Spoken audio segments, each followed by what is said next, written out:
Il n'a que 23 ans, il est déjà champion du monde, il va rester parisien les 3 prochaines années. Bonsoir Kylian Mbappé. Bonsoir, bonsoir, merci de me recevoir. Alors, le footballeur professionnel Kylian Mbappé a récemment signé son contrat avec le PSG, son contrat de prolongation, et ce qui a ravi les fans de Kylian Mbappé, les fans de football, les fans de PSG. Pour accueillir Kylian Mbappé.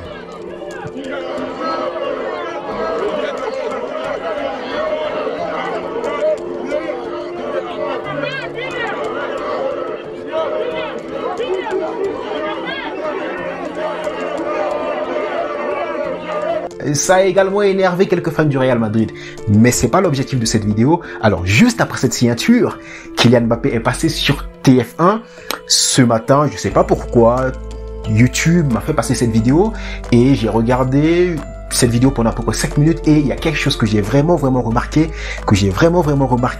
en ce qui concerne son attitude non verbale à Kylian Mbappé, et j'ai décidé de faire un petit breakdown, d'analyser ce geste dans cette vidéo. Alors, il y a plein d'informations non verbales qui apparaissent dans cette vidéo, sauf que dans cette vidéo, je ne vais pas m'attarder sur toutes les informations non verbales, toutes les spécificités non verbales, parce que déjà, ça va demander une analyse un peu plus longue. Il me faudra regarder toute la vidéo et essayer de décortiquer pas à pas, et j'ai vraiment pas le temps pour ça parce que il faut savoir que je travaille également.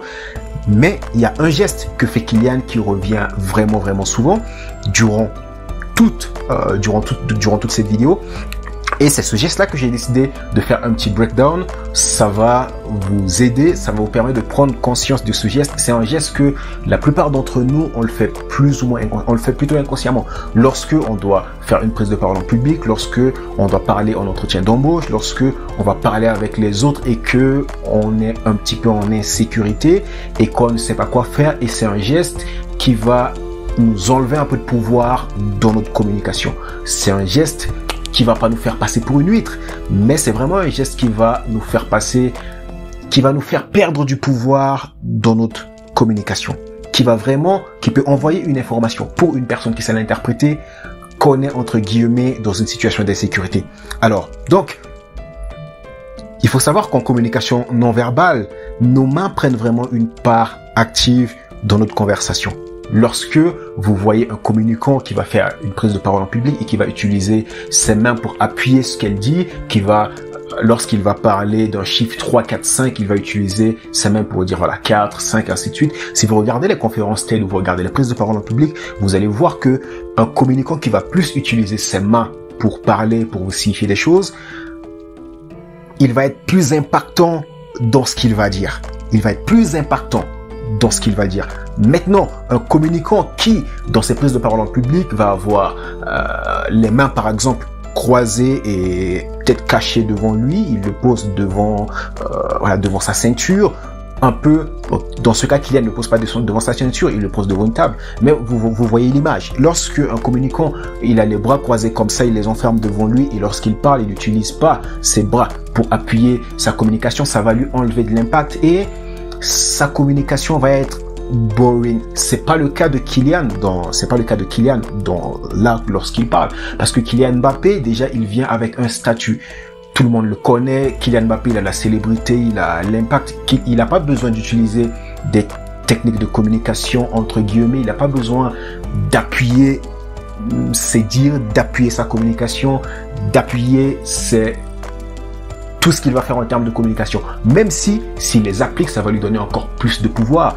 Mais lorsque vous êtes un Kylian Mbappé, vous n'avez pas besoin de forcer, vous n'avez pas besoin de vraiment vous obliger à captiver l'attention des gens. Parce que Kylian Mbappé, dès qu'il sort dans la rue, il n'a pas besoin de captiver l'attention des gens. C'est les gens, il va même des fois ne pas demander l'attention des gens, mais c'est les gens qui vont lui donner de l'attention qu'il n'a pas besoin. Donc si vous êtes Kylian Mbappé, vous êtes Elon Musk, vous êtes Jeff Bezos, dans un environnement où les gens vous connaissent, vous n'avez pas besoin de faire d'efforts pour captiver les gens. Parce que les gens vont être à fond sur vous, peu importe où vous êtes. Maintenant, un Jeff Bezos, s'il va dans un petit village, je sais pas où, au fin fond de la France, où il y a personne qui le connaît, si il n'utilise pas les techniques de communication adaptées pour captiver les gens qui sont à côté de lui, il va avoir du mal à captiver les gens parce que dans ces environnements, les gens ne savent pas que c'est Jeff Bezos, les gens ne connaissent pas son statut. Donc bref, ce que je veux juste te dire, c'est que lorsque vous êtes un Kylian, ça ne va pas vous enlever beaucoup de pouvoir dans votre conversation. Maintenant, lorsque vous êtes une personne lambda et que vous devez faire une prise de parole en public, vous voulez parler, que vous voulez que les autres vous écoutent, c'est quelque chose qui va vous enlever du pouvoir sur votre auditoire pendant votre prise de parole. Alors, c'est quoi ce geste durant presque tout cet échange? Kylian, il utilise ses deux mains sont croisées devant lui et il les pose sur la table. Et durant toute la série de vidéos qui dure 5 à 8 minutes, durant toute la série de vidéos, Kylian, il a les mains comme ça durant presque toute la prise de parole.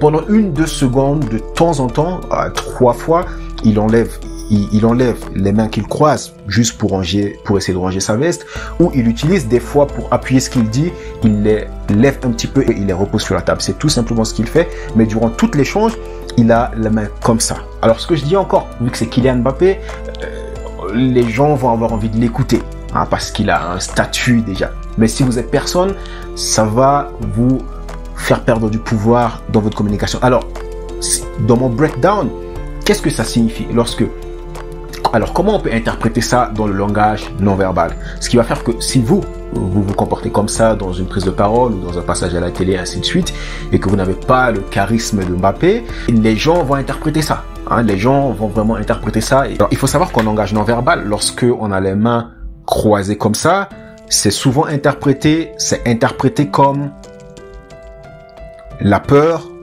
l'anxiété ou l'insécurité.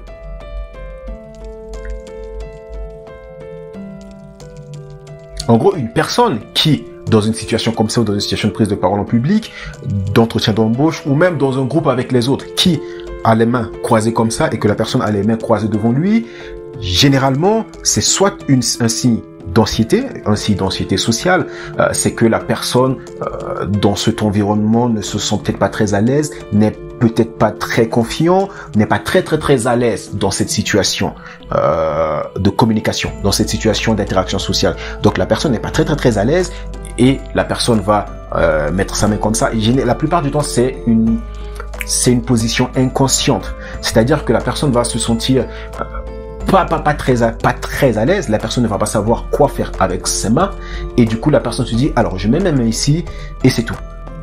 Et moi dans ce cas de Kylian, alors ce qu'il faut savoir c'est que les analyses non verbales ne sont pas 100% vraies. C'est-à-dire que lorsque dans la communication non verbale on te dit que lorsqu'une personne a les mains croisées comme ça, c'est parce que la personne est anxieuse ou est en état d'insécurité, c'est pas tout le temps vrai à 100%. En fonction de la circonstance, en fonction de tout le body language, tu vas pouvoir en conclure une interprétation la plus vraie possible. Parce que là, qu'est-ce qu'on remarque? Moi, ce que je remarque dans cette vidéo, c'est que bien sûr, Kylian Mbappé a les mains croisées. Moi, je dirais juste parce que il ne sait peut-être pas quoi faire de ses mains. Et c'est possible qu'il est un petit peu stressé également.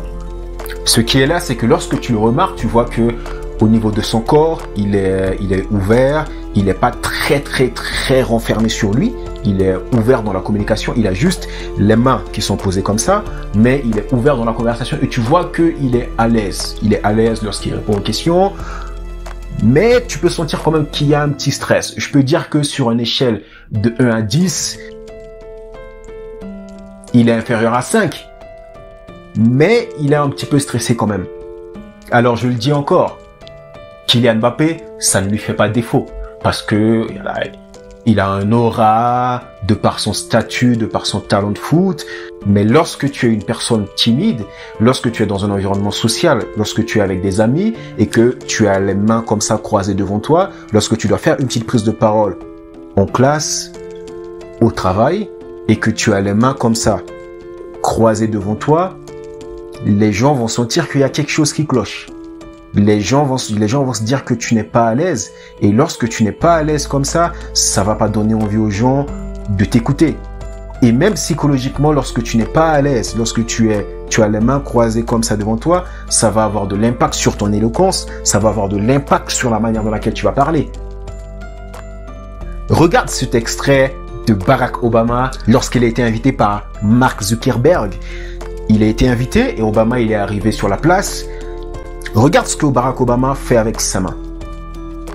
Alors on peut dire que oui, parce qu'Obama par exemple il tient le micro avec une main, donc avec l'autre main, il ne peut rien faire.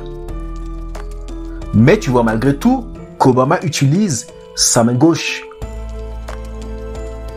pour illustrer ce qu'il raconte. Et c'est pas pour rien.